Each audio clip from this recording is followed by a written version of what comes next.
up, sports fans? Welcome to another edition of the Buffoons Sports Talk. We've got the full circus with us today.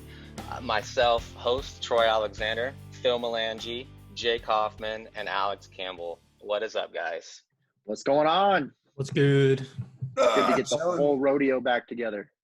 Hell yeah, about time. We actually tried doing this like a week ago, but I think I just lagged out. But what's freaking new with that? Yeah, your poor seems internet to give you some trouble there, huh? Yeah, but today we're using mobile data, so we don't have to worry about a damn connection. What would you say is more reliable, your connection or Carmelo's 3? I'm gonna go with, because Melo hit the shot in the clutch moment. I know he was 1 for 6, but he hit it in the clutch moment. Your internet works. Get him to the playoffs. Moments, I'm not sure, I know, but CJ and Dame were carrying the whole freaking rest of the way anyway. Right, Melo hit a shot. Congrats. Like us, I think you could easily call me Dame. I'm not sure which one of you is CJ. Probably the one. Talking about Dame actually shows up on an everyday basis. Oh, here I am, bro. What are you talking about? You were 15 minutes late to this. I hear you. He's the Carmelo, though. I think I drank a little bit too much last night. I think both of us did. Miguel Alex is the player breaking, COVID protocols and, getting the team in jeopardy. And look at me. I still got one right here. So. Ah. All right. But anyway, before we get into a convo about alcohol, which would actually be a pretty cool conversation, NBA playoffs start tomorrow.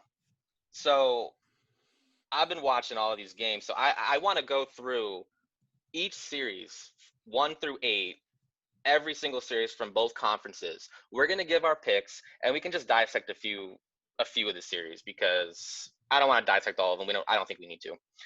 So let's start with the West because they got off lucky this year. They got off lucky this year because if the Suns had made that shit, they would have run that train all the way to the finals. 8-0 in the bubble. Let's 8-0 Suns. You were not stopping that train. And if DeAndre Ayton didn't take PEDs and get suspended for 25 games, they probably wouldn't have been in the position they were in, and they probably would have made the playoffs. But that's a whole other conversation. That's what I'm saying. The West got off lucky this year, bro.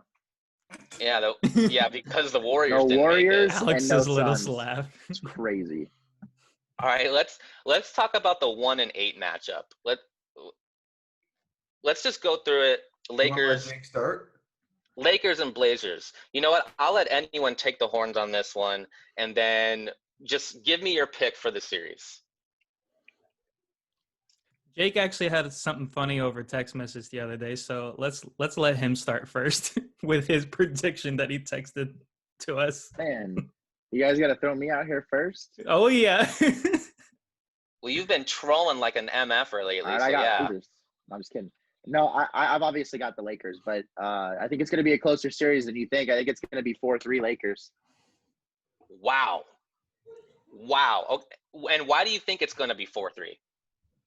Dude, I think the Blazers are a really good team, and they got nothing to lose. They've got that dog mentality, and man, I don't know. If you got Melo hitting big shots like that, I know that he's not necessarily the best 3-point shooter, but man, he closed that game out with a clutch 3, and that was not the first time he did it in the bubble. So I think they've been coming up big the last 4 or 5 games. They've been injured all year, and I think that if they weren't injured all year as a team, they'd probably be a higher seed, like a 5 or a 6 seed. So I mean, I don't know. I agree with you there. I think if they weren't injured all year, they would be a higher seed, but. Okay, I'll just save my analysis for when we get to me. So let's go. Phil, go ahead. So I'm going to jump on real quick and say that the Lakers will win the series and move on. But I somewhat agree with what Jake is saying. I don't think it's going to be a 4-3 series. I think it could potentially be a 4-2 because throughout the bubble, and I know teams are getting back into, the swing of things and whatnot, but the Lakers, in my opinion, did not really look that good during the first 8 games in the bubble. And I still think they may be struggling a little bit. I think this may be the series where they actually jump back on that horse and get back to where they were before the shutdown of the league. But that's just my opinion. And for the Blazers to really put pressure on the Lakers, I think Dame has to drop 50 points a game. And okay, Alex. I've got Lakers in 6. I think the Lakers started slow because they didn't have anything to play for. There was no what did you need to win for? I think it was just to kind of get back into shape and kind of get used to the bubble, but they didn't have to win. You know, they got the first seed regardless, and there's no home court, so they knew they were going to play the 8th seed regardless. So I mean, I think I do respect Portland's game, but we're talking about LeBron James here. And I don't think he's ever lost a first round series in his career, or at least not in the last 15 years. So with that being said, there's one thing from like, you know, obviously you play sports, we've all played sports. Like you can kind of tell right off the bat, like it wasn't necessarily like they're kind of just like kind of slow at it, kind of not hustling. You know, that's one thing. But I think watching it, there's a lot of miscommunications, like with passing the ball, things like that. And that's why I'm a little concerned. Now, like I said earlier, I think Lakers will win. They'll go to the next series. And I think this series is what's going to get them back to where they were prior. But that's just my opinion. That's just kind of what I've witnessed. I just want to know who's going to guard LeBron James and Anthony Davis. Yeah, like Dame. I actually agree with both of you guys because like I agree with Phil because and Alex actually because like the Lakers did not start out well. They actually didn't play well at all throughout the entirety 8 games. Neither did the Clippers and neither did the Bucks, and those are the 3 favorites. The Bucks actually went 3-5 in the bubble. And rumor has it Giannis was not particularly happy with how they played. So I agree, like with Phil, Lakers definitely didn't look good in the bubble. But I also agree with Alex because like you don't have to play for anything. Like once you've already locked up the 1 seed, which essentially means nothing, why are you going to put a lot of energy and motivation into games that don't mean anything? But there were some stretches that worried me, like the Lakers had the worst offense in the bubble, statistic wise. So that's a little worrisome. And they're also the worst 3-point shooting team in the bubble. As far as like the matchup, who the hell guards Davis and who the hell guards LeBron? I don't understand it. I've got Lakers in 5. I think this is not going to be as close as people think. I think it's easily Lakers in 5. So, who guards yeah. Dame though? The Lakers have Lakers have lineups so they can just switch everything 1 through 5. If the Lakers have a lineup of, and I will say Avery Bradley not going to Orlando hurts. That definitely hurts because he was the guy that really guarded point guards for the Lakers.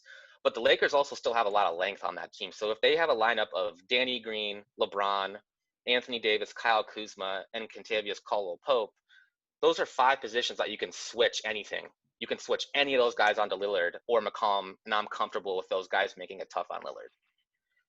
So as far as the Blazers, does Zach Collins or Carmelo guard LeBron and or Davis? I just don't see that. I don't think it's going to be close. But That's fair. It'll be fun to see Carmelo guarding LeBron, though. It will. I think they've played once in the playoffs when LeBron was with the Heat and Melo was with the Knicks. And I think the Heat won in 6. Mm-hmm. But yeah, man, it'll be interesting. I'm interested to see 35-year-olds guarding each other. But all right, let's segue. Let's go to the Rockets and Thunder. Now, interesting series because you've got a few different dynamics into this. You've got Russell Westbrook, who is missing either the first 2 or 3 games of the series. But then you also have that history of what happened with the entire trade, Chris Paul for Russell Westbrook. You know, Harden saying the reason why we couldn't get over the hump was because of Chris Paul. I think that's extra motivation for Chris Paul in this series. So I'm going to throw it to anyone that wants to take it and give us your prediction. Wow, okay, I guess I'll start again then. I think it's extra motivation for James Harden too, because if you're going to speak like that, you got to back it up, right? So I think James Harden's also going to come out playing real tough. I think if Russell Westbrook only misses 2 games, I still have the Rockets. If Russell Westbrook misses more than 2 games, I've got the Thunder. I don't think they rebound from that. The reason being, I don't think that the Thunder are going to go. I wouldn't see the Rockets going 2-0 in the first 2 games, anyways. I think it's going to be a close series, anyways. So I don't think that the first 2 games would hurt them that bad. I think it'd only be 1 loss down without Westbrook. So Okay.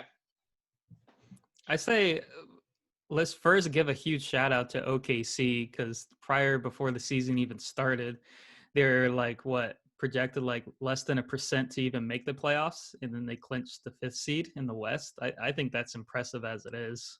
They were projected like to be a lottery team, and then there was the whole thing about, is Chris Paul going to want to buy out? Does Chris Paul want out?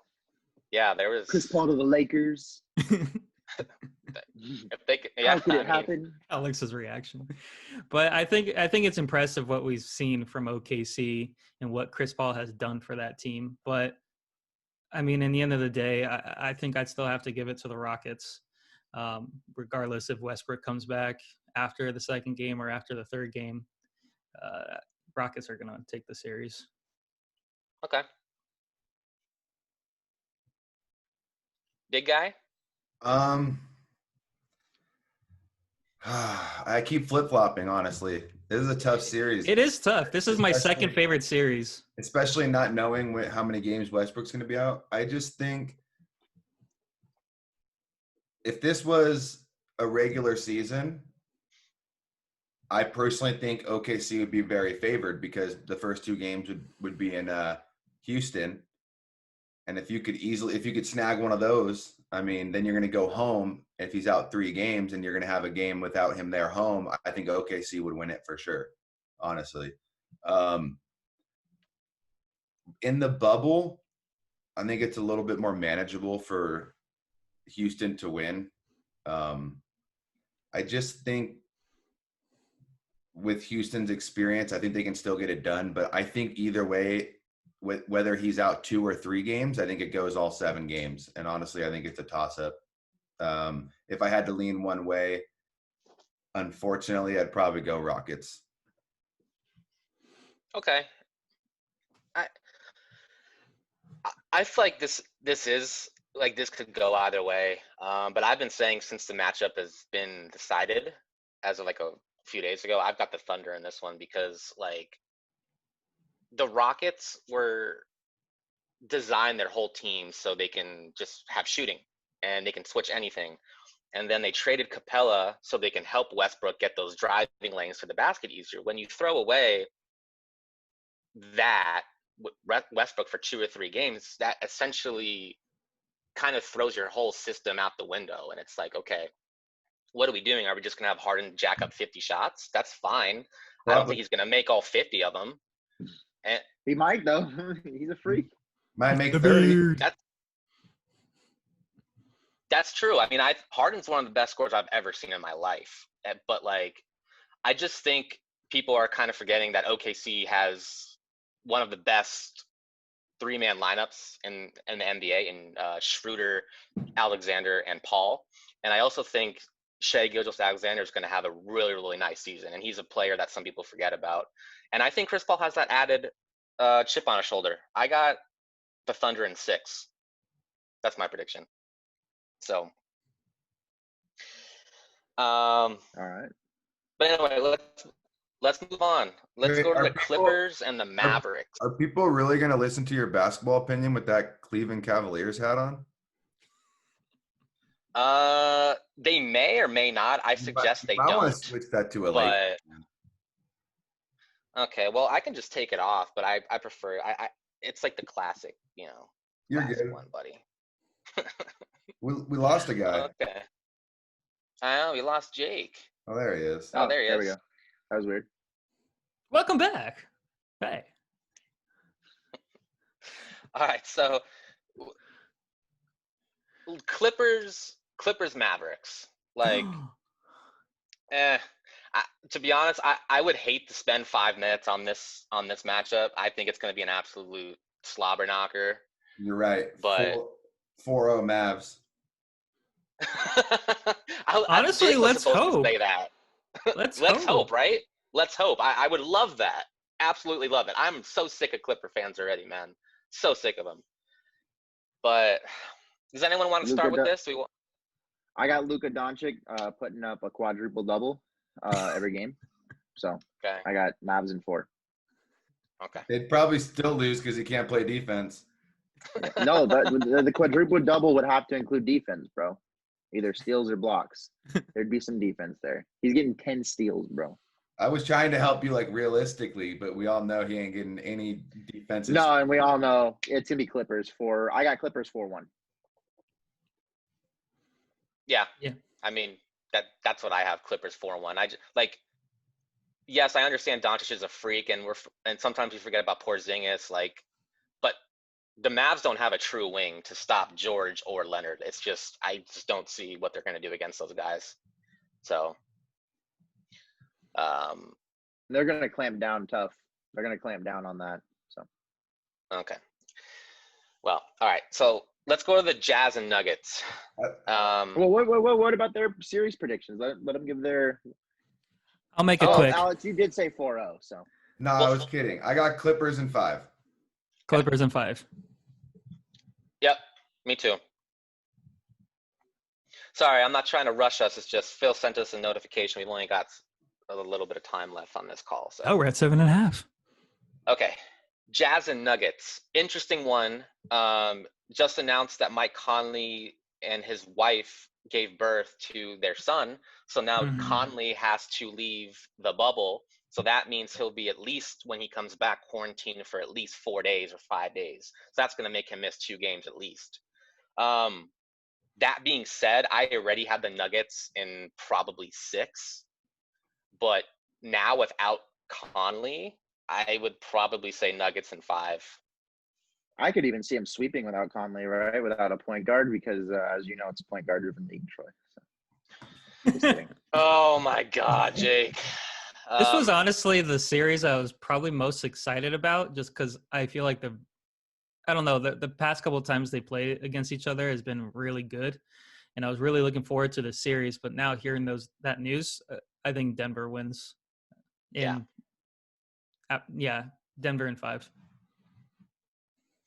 I've got Denver in 5 as well. I had it Denver at 6 before, but it's a shame that they can't play at home either, because they're a pretty good team, but I don't think they stand a chance in this playoffs. I mean, I think they'll be a one and done.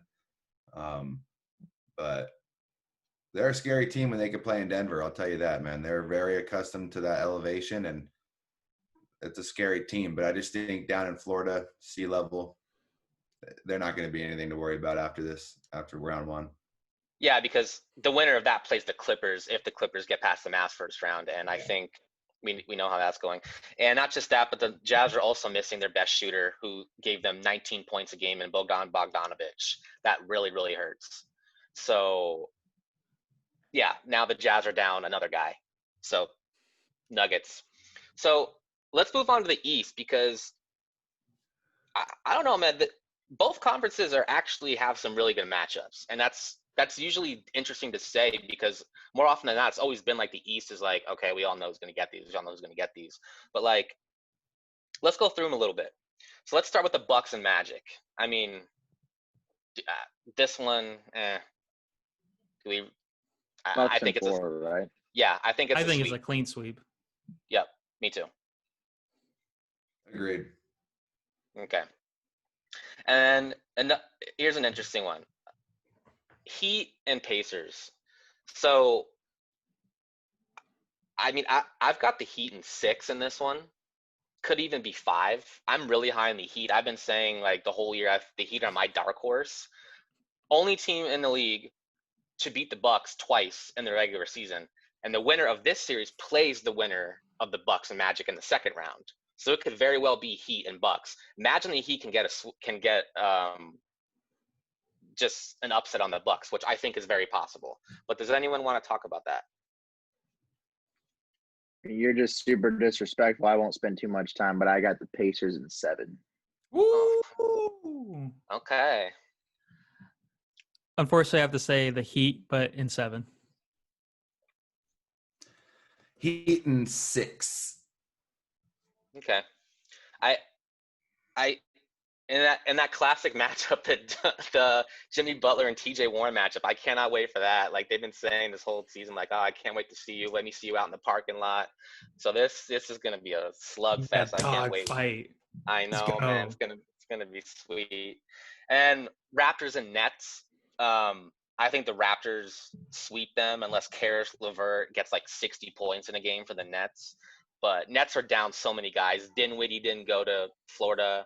Like they obviously don't have Durant or Kyrie. They're just undermatched. Even though they play super hard, I still got to give it to the defending champs.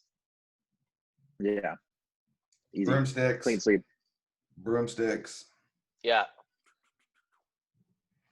Yeah, and I mean, who the hell guards Siakam? Like I think Siakam's going to tear him apart. And then Celtics 76ers. Now this would be a great matchup if the Sixers were 100% healthy. Like Simmons was there because they actually pose some problems for the Celtics. They've beaten the Celtics multiple times in their regular season, but not having your best player is a little crucial. So that being said, I think Embiid can have a huge game in one game, but I've got Celtics in 5.